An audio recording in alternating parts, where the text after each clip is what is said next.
poema épico Eneida, Virgílio escreve sobre a fundação de Roma, que, segundo a mitologia romana, foi fundada a partir da trágica desventura de dois gêmeos, Remo e Rômulo, que foram deixados à deriva no rio Tibre por seu tio, após esse aplicar um golpe de estado no rei de Roma, que era pai dos dois meninos. Por um milagre dos deuses, o cesto onde os gêmeos se encontravam atolou em uma das margens do rio, onde foram encontrados por uma loba, que os amamentou e cuidou até serem encontrados novamente por seres humanos. Histórias de crianças criadas por animais povoam o imaginário de diversas culturas ao redor do mundo, e figuras presentes na cultura de massa ocidental são muito populares, como Mowgli, o Menino Lobo, e Tarzan, criado por gorilas. Estamos cercados de histórias de crianças que cresceram isoladas ou na companhia de animais, com quase nenhum contato com humanos.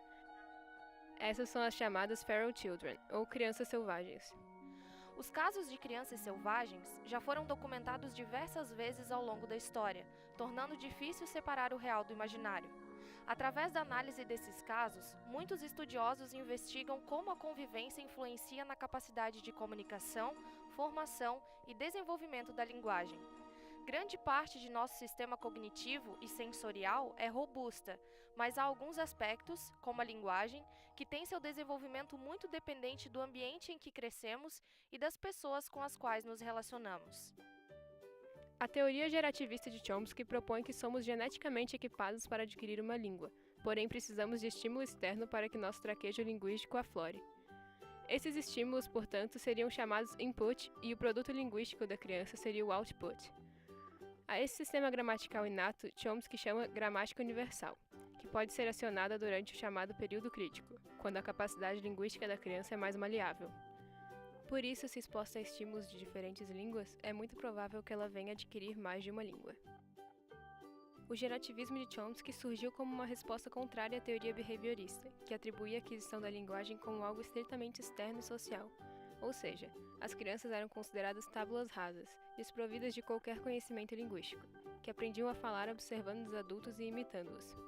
O que o gerativismo aponta é que isso não explicaria por que crianças produziriam não apenas frases inéditas, como sentenças que não ouviriam de um adulto.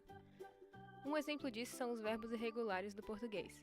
É comum ouvir crianças produzirem sentenças como eu fazia, pois como a maioria dos verbos flexionados na primeira pessoa do singular tem essa terminação, como eu bebi, eu comi, eu escrevi, produzir uma sentença como eu fazia é perfeitamente lógica, pois o problema não está na criança, e sim no verbo, que é irregular. Uma criança é exposta à língua de modo muito confuso e fragmentado. E embora tenhamos a falsa ideia de que ensinamos um bebê a falar, a verdade é que ninguém senta em frente ao filho e ensina o que é um pretérito perfeito do indicativo, nem nada do tipo. Isso explicaria o que Chomsky defende, a língua como uma espécie de dispositivo biológico que se desenvolve a partir de estímulos. Por isso, uma criança de 3 anos já dominaria a língua num nível de complexidade que ela não entenderia se fosse tentado lhe ensinar física quântica nesse mesmo nível, por exemplo.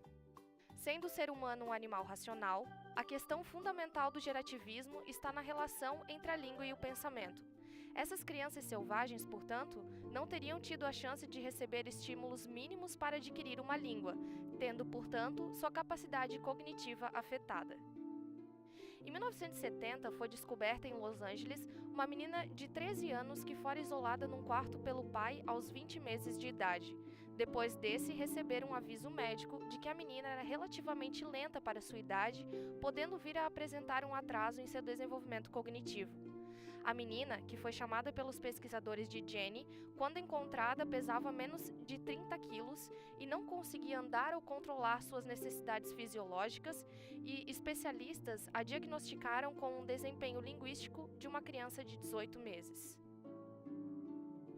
Entre os anos de 1971 a 75, a equipe do Children's Hospital de Los Angeles administrou o estudo intitulado Consequências do Desenvolvimento do Extremo Isolamento Social, sob a tutela do Dr. David Wrigler.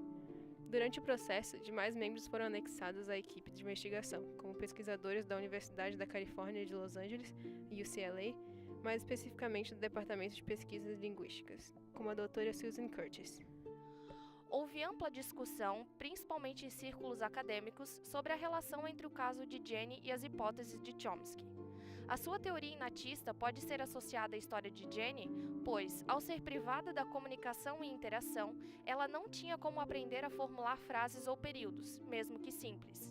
Por ter sido resgatada após seu período crítico, Jenny não conseguiu desenvolver uma língua, mesmo que tenha adquirido a habilidade de memorizar vocabulário. Ou seja, ela conseguiu obter sucesso na aquisição de novas palavras, enquanto sua sintaxe e sua pronúncia não conseguiram atingir um grau máximo de desenvolvimento. Em relação às questões de pronúncia e de estruturação sintática, algumas considerações acerca do desenvolvimento da língua. A natureza diversa de seu aprendizado linguístico durante os primeiros anos depois de resgatada é notável. Jenny mostrou progresso significativo em algumas áreas da gramática e absolutamente nenhum progresso em outras. Quando a verba para as pesquisas do caso Jenny acabou e a menina foi realocada de abrigo, houve uma regressão significativa em seu desenvolvimento. Para alguns estudiosos como Elissa Newport e Jacqueline Johnson, esse caso comprova a hipótese do período crítico, já que há um déficit de competência linguística, em particular da sintaxe, para adquirir a língua após a infância. Para Rachel Mayberry, o caso de Jenny comprova a tese de que o isolamento social pode fazer com que as crianças jamais aprendam a falar normalmente. No entanto, a autora ressalta que esse pode não ser o melhor caso para estudar a privação linguística, pois as dificuldades com a linguagem poderiam ser devido à privação cognitiva e emocional que Jenny também sofreu, o que também nos leva à impossibilidade de saber se a menina de fato já possuía algum retardo mental ou se suas dificuldades foram exclusivamente causadas pelo isolamento e maus tratos. Atualmente, Jenny vive em um abrigo para portadores de deficiências mentais no sul da Califórnia.